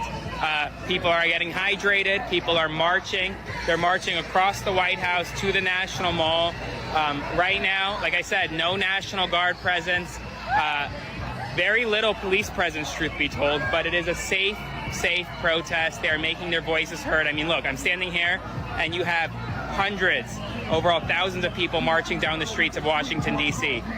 This is happening, and it's happening right now, so spread the word so more people know, and follow along for all the news you need to know about. More to come soon. You see, that's my point, right? In other words, so far, the protests are allowed to take place. Mm-hmm. The next piece of danger, the next terrible thing, will be when these people start breaking up protests. Right. That's the next thing to watch out for. Like they did in I forget what square was that, where they he held the Bible upside down in Washington. Across from Lafayette Park. Lafayette Park. Okay, I mean, I'm just blocking the name of it. Yeah, where they were more aggressive. Right. They tried to break up the protests with tear gas and whatnot, and created a melee. And that's what they want to do. They want to create a melee, so that gives them an excuse to smash them with an iron fist and declare martial law. But look, they let this thing happen, and a lot of these of National Guards in D.C. are standing around not doing very much. Sure. And they're not allowed to arrest people. So it's the masked people who are doing it. It's the secret people and the ones who can just beat people up and not have to tell anyone who they are or show a badge. But I just want to point out that it's still intimidating to have military personnel on the street. I mean, I'm talking to some of my patients in Washington, and some of them are lighthearted about, I was walking here, I passed these soldiers, and we said hello or whatever. I mean, it was an innocent encounter, but it still freaked him out. Sure, of course, no. The intimidation is going on. I agree with you. And this last piece of tape, I just found this recently. I just had to show this. So any of you who've ever passed through Union Station in Washington, D.C., it's kind of an iconic place. And they've got some good restaurants there. So J.D. Vance and Pete Hegseth decided to have lunch at Union Station. Well, let's see how the Washingtonians reacted to seeing them spontaneously showing up in Union Station.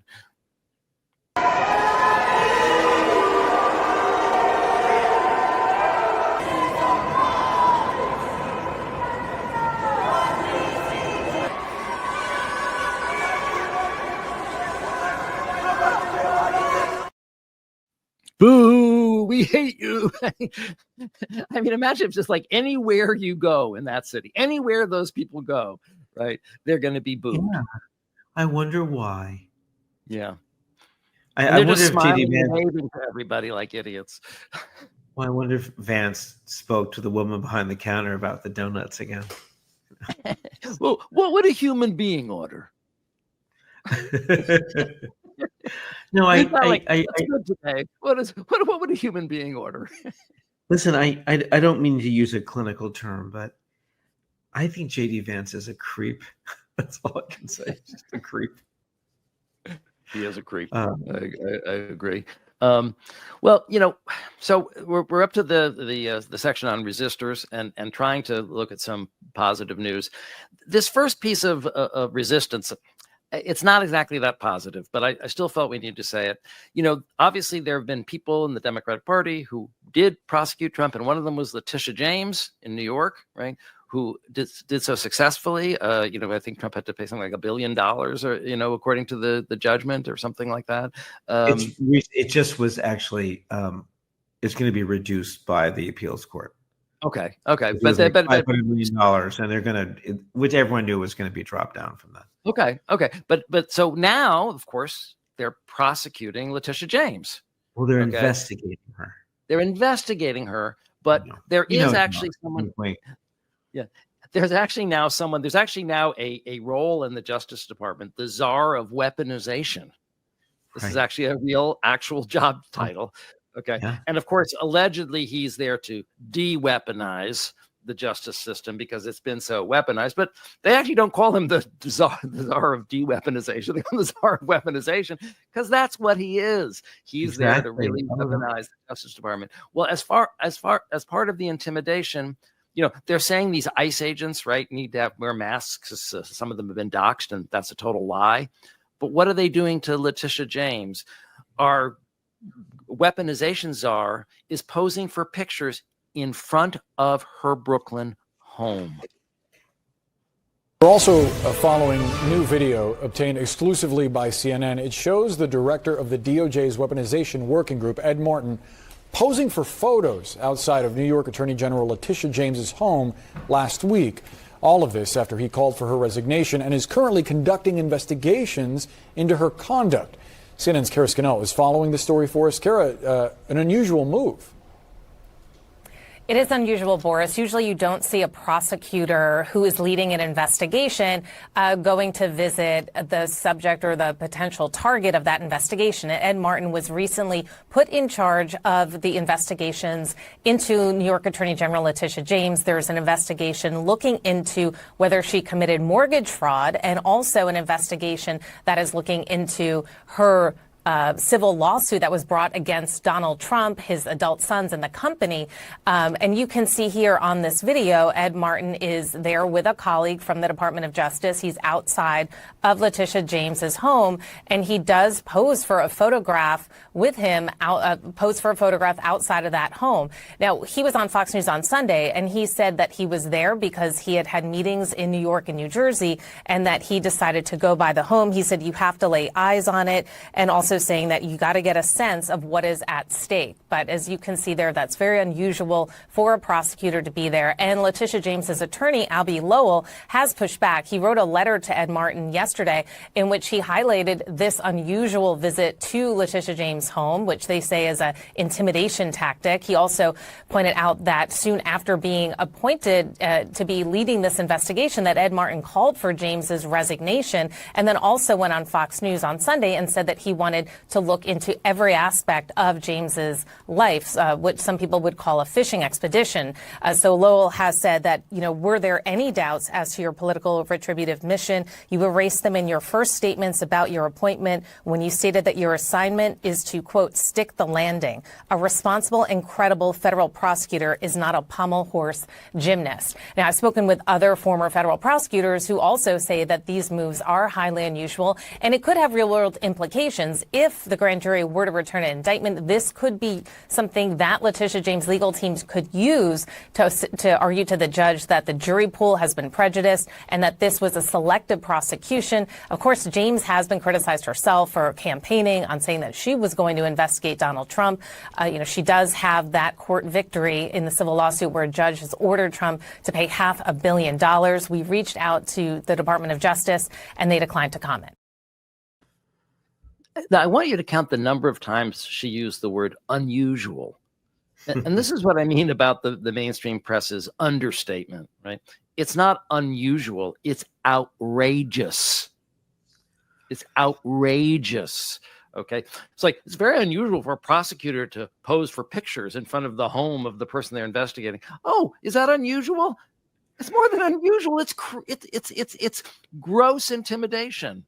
It's grossly unethical, and I'm sure it's illegal. I mean, this is intimidation. And this is the guy who couldn't be confirmed as a prosecutor or something because he's so corrupt. And then Trump stuck him in this role to be his bulldog, his weaponization czar. Unbelievable. So that's depressing. But we like to be more upbeat when we talk about our resistors of the week. I am really in love with Boston's Mayor Wu. She is really a fighter, and I hope that this keeps up. This is her response to the Justice Department's threats against her and people in her administration should they dare to resist ICE's Gestapo tactics. Last week, Boston received a letter from the Attorney General of the United States threatening to prosecute city officials and withhold federal funds unless we cooperate with carrying out mass deportations. Silence in the face of oppression is not an option. The U.S. Attorney General asked for a response by today. So here it is. Stop attacking our cities to hide your administration's failures. Unlike the Trump administration, Boston follows the law. And Boston will not back down from who we are and what we stand for. We will not back away from our community that has made us the safest major city in the country and a leading example of why cities around the country make this country safer, healthier, and more prosperous for all Americans. To all the federal officials attacking communities that embody diversity, creativity, and moral clarity, we mayors said this in D.C. nearly 6 months ago, and I'll say it again today. You are wrong on the law, and you are wrong on safety. Most of all, you are wrong on cities. The cities that live in your minds are totally foreign to the residents living in our cities. Over the last several months, we've watched Donald Trump send the National Guard into L.A. and D.C. to stoke fear and disorder. Boston stands with these cities as they sue over his abuse of power. We have reviewed those cases, and we are prepared to stand up for our city's rights if we need to. Your attacks all come back to a common aim. The Trump administration seeks to divide, isolate, and intimidate cities and make Americans fearful of one another. But Boston is proof of something far more powerful than lies and intimidation. That safety and community come from loving your neighbor as yourself. This is our city.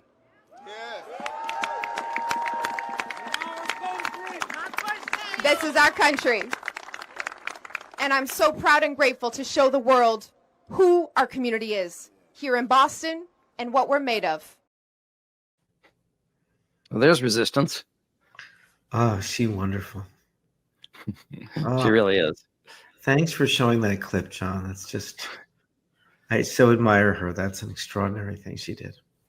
Yeah, we need a little inspiration and hopium to keep going in light of the rolling catastrophes that we're reporting on. But this is the way democracy pushes back, John. This is the way communities push back. And I'm just as dangerous as Trump is and his amassing of power. I'm not ready yet to cede to him and to his people the democratic spirit of our country. I'm not ready to assume it's over. Yeah. That was someone like that running a major city. Yeah.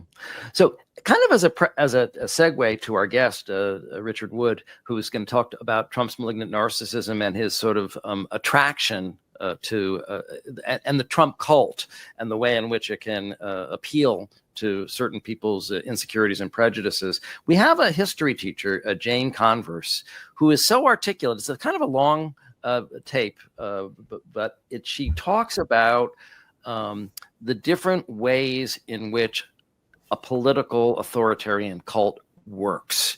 And it's actually very psychologically sophisticated. And I thought it would be a good intro. Absolutely. You know, I actually found her on Instagram, and you can follow her there on YouTube or Facebook. But yeah, she's just wonderful. We'll keep watching out for her, John, and see if we can show more clips as time goes on. I've been dying to dig into this. I've been asking myself for years why Trump's followers can't see reality. So I did my research, and I'm going to share it with you. Let's talk about the psychology behind the Trump cult, because that's what it is. It's not a normal political movement anymore. It's a cult of personality. And if we want to fight it, we have to understand it. So let's break it down. First, Trump doesn't offer policies. He offers identity. He's not popular because of what he does, but because of what he represents.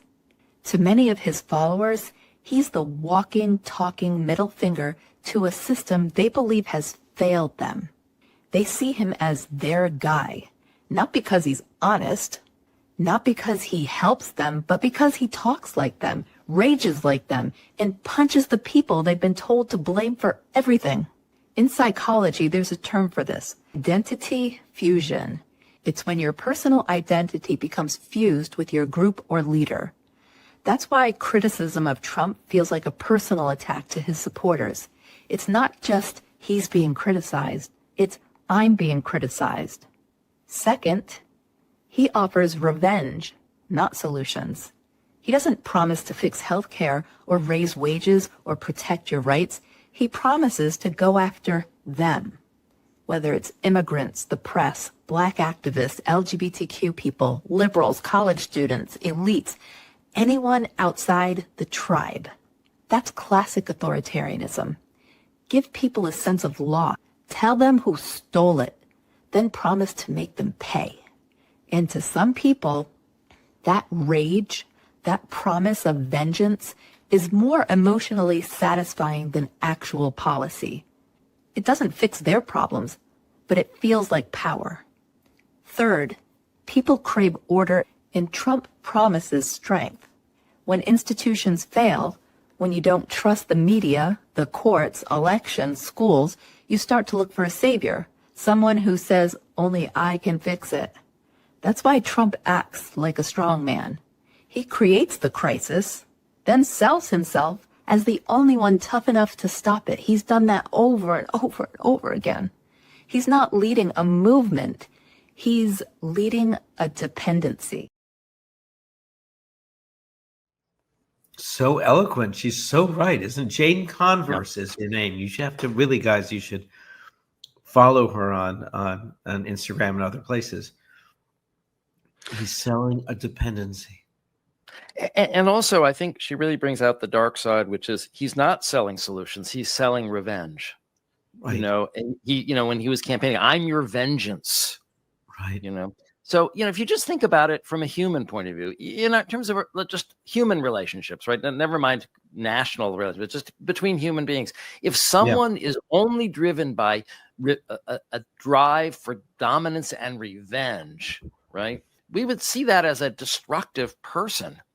And yet somehow, writ large in this Trump cult, that the fact that I am your vengeance feels empowering to people who have felt disempowered or disrespected. But it's really interesting to see how it is ultimately driven by very dark impulses. No, I think she summarizes it perfectly. We'll be on the lookout for more of her clips. Maybe we can get her on the show, which would be even nicer. Oh, that's a great idea. Well, Harry, I'm very excited about our next guest. He's also an expert on malignant narcissism, and has written a chapter about that in Bandy Lee's second book, The More Dangerous Case of Donald Trump. Let me read to you a little bit about Dr. Wood's background. He received his BA from Cornell, where you teach, and his doctorate from Wayne State University in psychology. He served as a staff psychologist at Mount Sinai Hospital and an associate professor in the Department of Behavioral Sciences at the University of Toronto Medical School, and he is in private practice. He was president of the Ontario Psychological Association and a founding member of the Canadian Association of Psychologists in Disability Assessment. He was the director of the Thornhill Multidisciplinary Assessment Center, and he's the author of 3 books: A Study of Malignant Narcissism, Personal and Professional Insights, Psychoanalytic Reflections on Vladimir Putin, and The Cost of Malignant Leadership and Narcissism, a Contemporary Introduction. So he was basically made to be a guest on this show. That's right. All of his life, he's been preparing for this moment. Clearly. To be on Shrinking Trump. With no further ado, let's introduce Dr. Wood. Hi. Nice to meet you. Yeah, great to have you. That's a formidable introduction. Well, you're welcome. Well, you earned it. Apparently, your whole life has culminated at this moment now to share with our audience what malignant narcissism is and why it's a problem for Donald Trump in America. I think all of us share the sense that malignant narcissism is a profoundly dangerous psychological entity. A constellation of dynamics that creates enormous risk and has the potential to generate terrible injury for great numbers of people. Some of the people who've been described as malignantly narcissistic, of course, include people like Trump and Putin, but also people like Stalin and Hitler, people, for instance, that Eric Fromm studied. Right. And Mao and Pol Pot and a variety of other people. When you begin to look at the injury that these people have created throughout human history, it's daunting and sobering. Hitler and Stalin, between the two of them, 120 to 170 million casualties in the Second World War. I know. And many more people who've been maimed and wounded and traumatized, setting the stage for future wars. It's really sobering. I'm involved in a European project called Horizon Europe that's just getting off the ground. That's making an attempt to look at some of the changes we need to make if the human project is going to survive itself. The focus is on changing our values. I was just asked to write a chapter on evil for a book that they're going to be publishing as the sort of the opening gambit of the work that they're doing. On this book will focus on changing religious values, and the chapter, of course, my chapter centers on malignant narcissism. It's a profound threat to all of us, and the world now is dividing itself up between more or less democratic forms of government and forms of government which are more or less autocratic in nature. According to Freedom House, something like only 20% of the world's population can be said to be living under fully democratic societies. The rest is being run by autocrats, people who create a bunch of self-interested silos, many of which I presume are malignantly narcissistic. Not fair to draw that conclusion without studying them. That means that these governments are unempathic, unable to care about anyone outside the sphere of influence, profoundly interested in extending their power and their holdings, their money, their notoriety, but not able to demonstrate caring for the human community, collaboration, genuine empathy or compassion. It's a scary prospect. And honestly, I don't know how we find our way out of this. It's so overwhelming. I remember learning that Kim Jong-un had starved millions of people, just starved them in his own country. I mean, what an extraordinary severity of malignant narcissism to not care about millions of people. Oh, sure. And we see, I mean, in Trump, we see a guy who was celebrating the new healthcare plan that Paul Ryan were proposing, that was going to cut 23 million Americans out of healthcare. He's destabilized economic conditions, created conditions of threat for everybody to live with.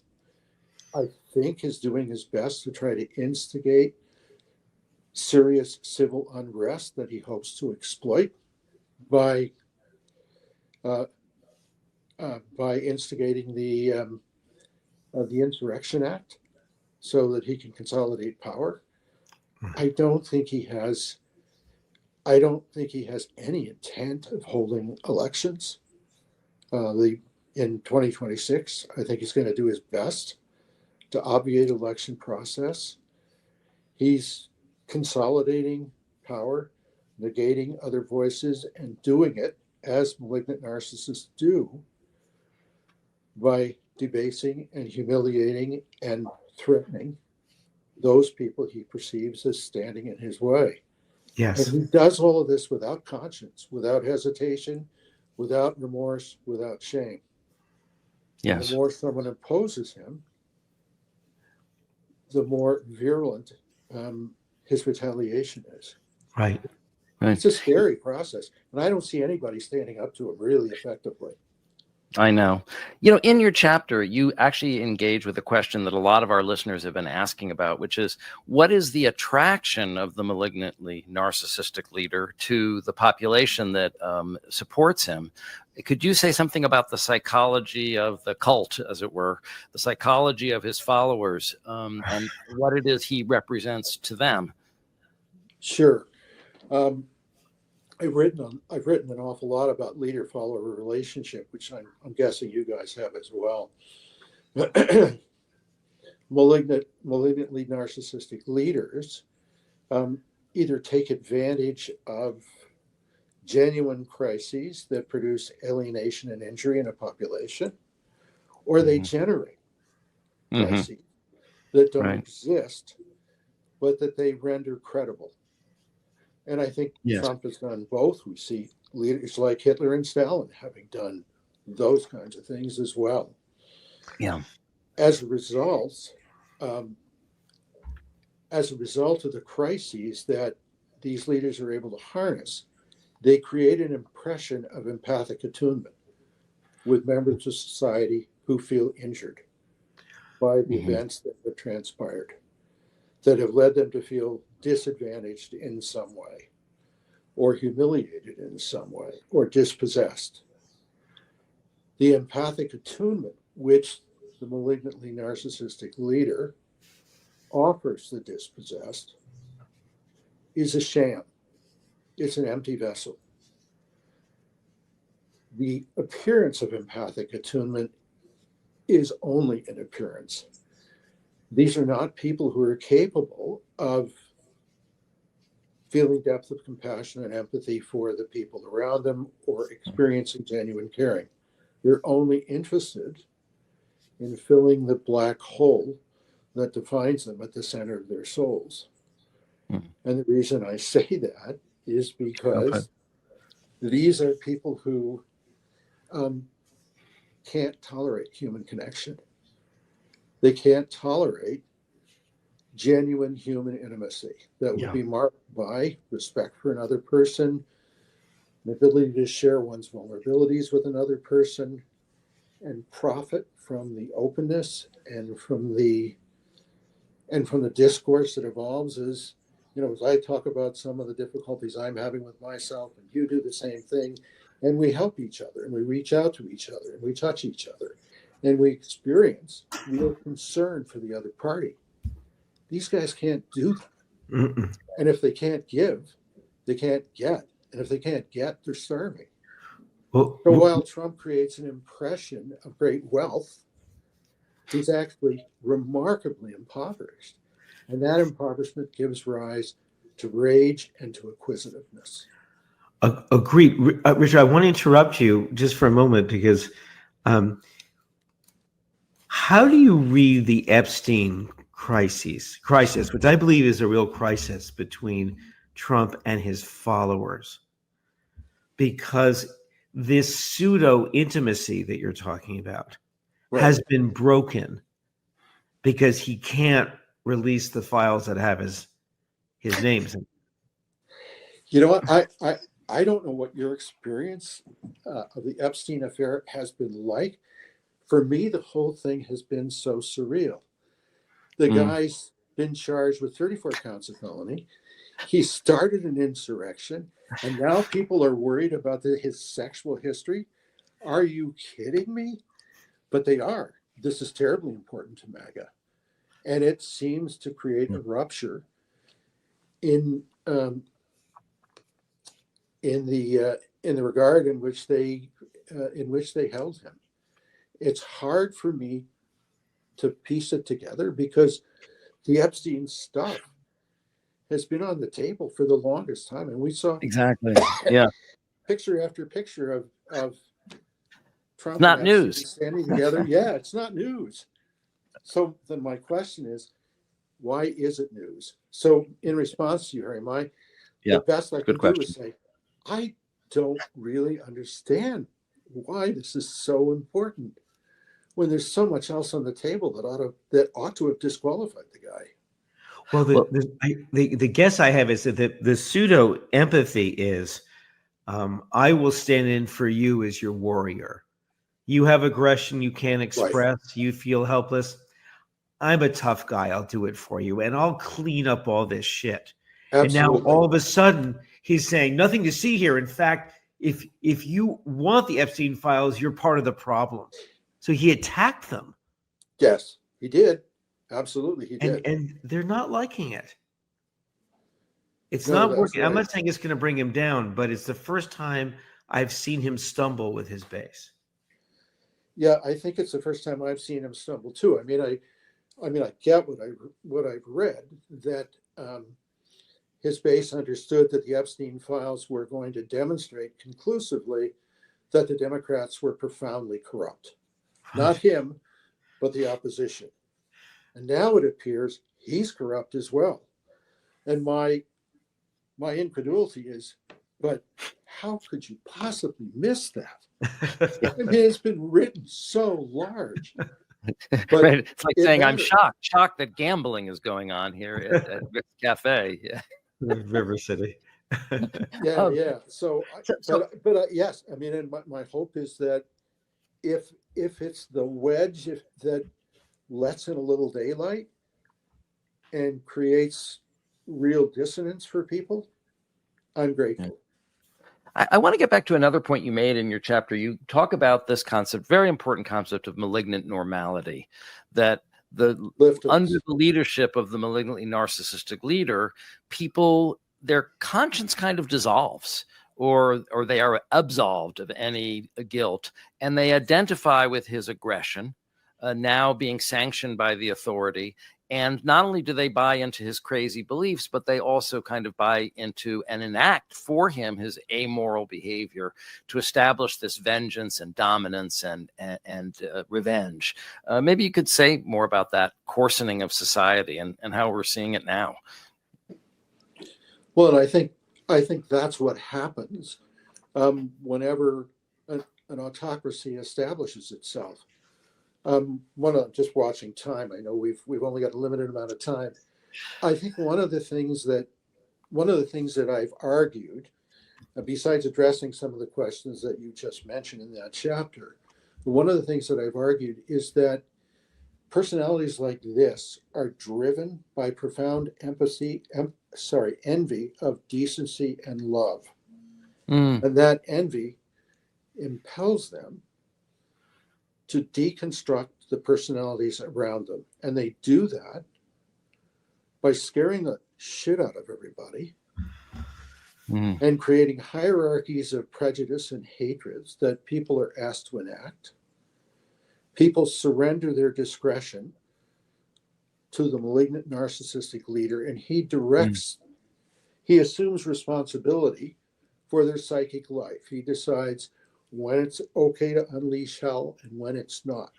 You're no longer responsible for yourself. You're no longer ethically responsible. Just following orders. Yeah, that's right. You're following orders. Fromm wrote about this in Escape from Freedom. Yeah. It's easier to let somebody take charge of your inner life in exchange for a sense of authority and power and belonging and purpose. But you give up your humanity in the process. And people appear to be willing to make that bargain. Yeah. I mean, these are all things I know you guys see as well. No, yes, but it's well put. Yeah.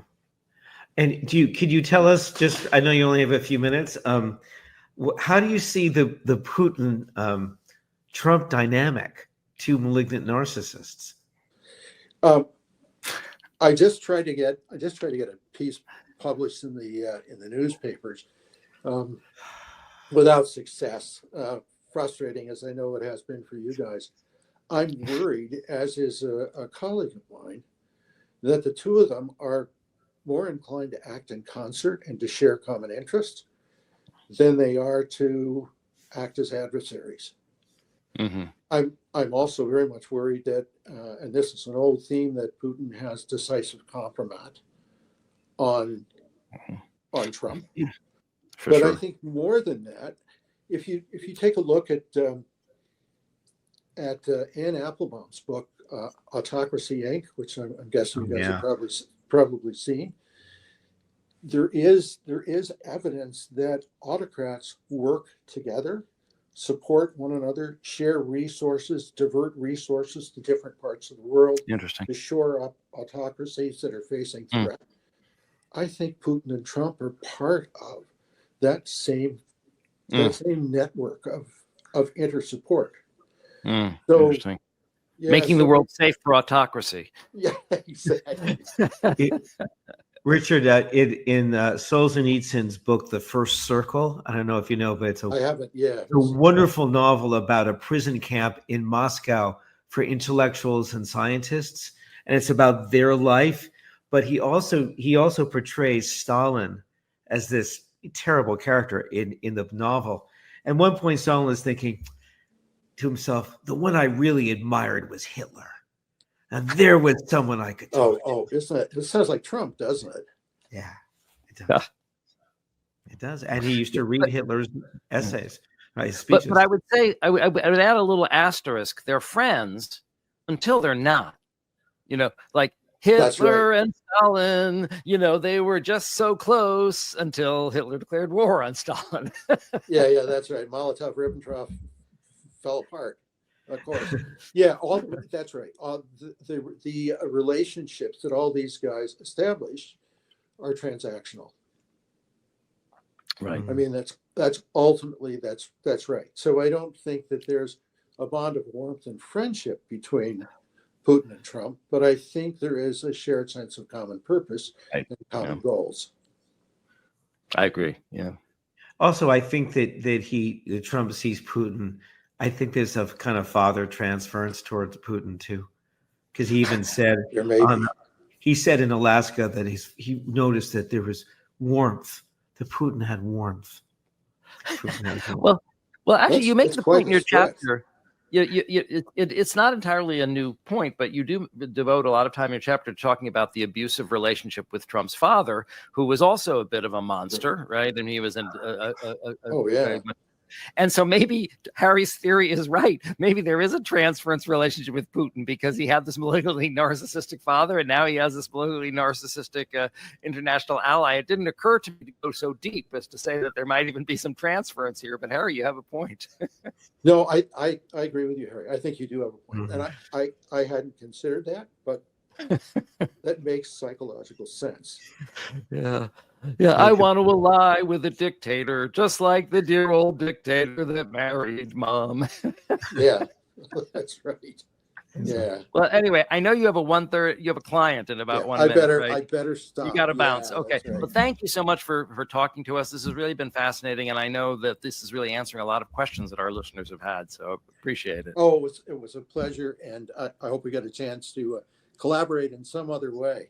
Oh, and also it'd be great to have you back on the show. Exactly. We'll be in touch with you. Anytime. Yeah. Thank Great. you so much, guys. Well, thank you. All right. It's nice meeting you. Take care. So, John, what time is it? I think it's time for shrink wrap, Harry. What did we learn this week? We are still stuck in that place where we see the forces of democracy pushing back against Trump's pushing against it to amass power. We're also watching his decline. Yeah. Which is cognitive and psychological. But he does have a real hold. And this is going to be a long fight. Yeah. That's what I would say. That's what I learned today. You know, you kind of took the words out of my mouth. I mean, I really was going to say something very similar. That it feels like we're watching these forces unfolding. That on one hand, he's becoming really massively unpopular. You know, I mean, they talk about being really underwater. And I think that even the statistics don't quite show how massively unpopular he is because, you know, it's not just he's at 37%. It's that tens of thousands of people are flooding the streets in protest. I mean, people are incensed. People are enraged. People are frightened and angry. So if you, in normal political terms, the laws of gravity would say that we're about to go for a big win in this coming election. But at the same time, they're amassing power in ways that allow them to cheat. And so they're doing it in every way they can. And so it really feels like we have a race of these two countervailing forces. And it's really hard to know how it's going to turn out. And then, as you point out, there's a third trend, which is his cognitive decline is continuing and will continue. And actually, at some point, he will dramatically, I predict, fall off a cognitive cliff, where it will be absolutely undeniable and dysfunctional. And we could really end up with a weekend at Bernie's White House, where they wheel him around babbling and just continue their fascist takeover nonetheless. So it's scary, and it's also hard to predict how these different forces are going to come together. But we're here every week. We really are. I'm not using this to make an ad. We're here every week to talk about it with you, really, and to think about his cognitive psychological pathology and his decline, and to serve as another set of voices trying to help you and each other to navigate this very difficult time. Yeah. So, Harry, the intrepid reporters at Shrinking Trump have snagged yet another phone call transcript. This one, I think they put on Instagram. That's good. I'm glad we're getting more coverage. Yeah, but no, unfortunately, we were following their account and they inadvertently put this on Instagram. But here you are, folks. This is a phone call between Trump and Vladimir Putin.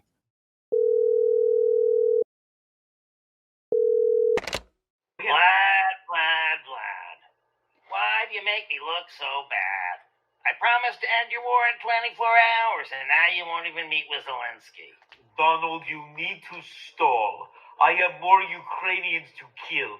No one stalls better than you. You're the best. Not this time, Vlad, not this time. You gotta give me something, anything. Look, I want a Nobel Prize. That's all I'm asking, is help me find a ceasefire. I promise peace. You know, I stole the FIFA trophy, but it's not so easy to steal a Nobel. What have in mind you? Do you really need the Donbass? Can't you throw Zelensky a bone? You go back on me now? What I took from Ukraine stays in Russia. All right, don't get mad at me, Vlad. I know you're a strong country, but you just have to give me a little. No, I don't. And you know why. I'm not afraid of you. You're just a Russian thug, a Moscow version of my dad. It's time you do what I say.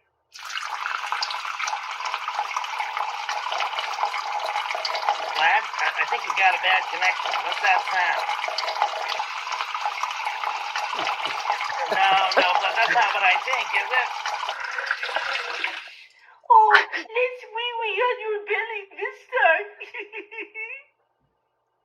All right. I say we scheduled a one-on-one meeting with you and Zelensky, and then you can have Lavrov say it'll take weeks or months to set up. Happy now? I thought you'd come around, pee-pee boy. So it's true. I knew I believed in the PP tape. They have compromise on him. Wow. Christopher Columbus. Mr. Columbus, thank you for speaking with me. Oh, de nada. What is it you want to know? Well, some of your statements regarding slavery are frankly disturbing. Well, like I always say, it's better than being dead. Am I wrong or am I right? Those aren't the only choices, sir. I mean, people should be allowed to live freely in their own countries and not abduct, torture, or exploit them. These are dark heathen. I see them. They eating. They eat the cats. They eat the dogs. They eat each other. We brought them to the New World to get. They gave them salvation and taught them a trade on the plantation. Sir, we held these people in bondage, brutalized them, raped them, separated them from their families. This is America's original sin. You can't be saying it wasn't that bad. Nobody is perfect. When you're an empire, they let you do it, fortunately or unfortunately. You can't judge a culture from the past. Slavery has been with us forever. Who are we to judge? Believe you me, those slaves, they were happy. They used to sing like this.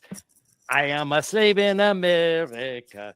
Okay, buy me in America. I'm property in America. Buy me for a fee in America. La, la, la, la, la, la, Happy? La, la, You're la, whitewashing history. No, they were happy. They would sing, I am a slave in America. Okay, buy me in America. I'm property in America. Purchase for a fee in America. La la la la la la la la la la la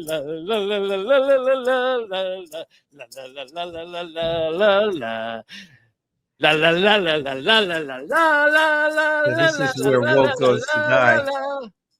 All right, folks. We'll see you next week John will have normal hair. And he'll be back on his meds, as always. Have a great week. We hope to see you next time here on Spanking Trump.